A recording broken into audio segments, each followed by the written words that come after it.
1970, on n'a pas réglé ça. Je vous ai dit, quand Souleymane Niang est venu, la première chose qu'il a fait, c'est de créer cette TIRMPT. C'était dans ce sens-là.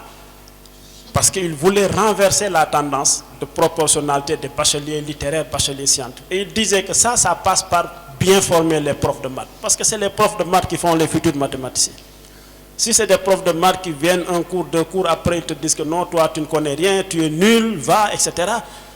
Les jeunes ne seront pas mathématiciens. Donc c'est un problème qui est là récurrent et qu'on n'a toujours pas réglé. Mais je sais tout simplement que le programme, le projet formation relève, il l'avait réussi. En 1993, pour que les coopérants français partent, il a initié un programme de formation relève.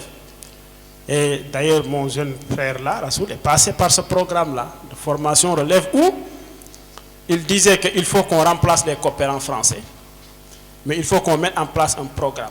Avec Félida, ils ont mis en place ce programme. L'idée, c'était, on ne doit pas empêcher aux profs de maths d'aller faire autre chose s'ils considèrent que les mathématiques ne leur remplissent pas le ventre.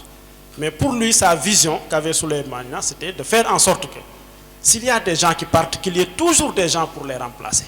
Ce programme-là a marché et au bout de 3 ans, on ne voyait plus de professeurs mathématiques français au Sénégal. Au bout de 4 ans, 5 ans, ils étaient tous partis. Parce qu'il y avait un groupe qui partait, il y avait un programme de formation relève qui tournait. Chaque année, on avait sur le marché 10, 20, 30 professeurs. Et au bout de 5 ans, maintenant, vous ne voyez plus de professeurs. Alors que moi, j'ai fait mes cours de mathématiques et de sciences physiques, certainement avec des gens de ma génération, professeurs de mathématiques, physique, c'était des Français. Mais ce programme a permis de les réserver. Donc ça aussi, ça fait partie des choses que lui avait fait avec FEDDA pour... Et donc ce problème est toujours resté.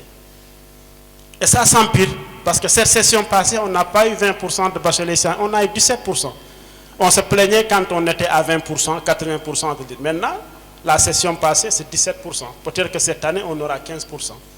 Et ça continue. Donc, la réorientation du système éducatif vers les filières scientifiques est un enjeu national.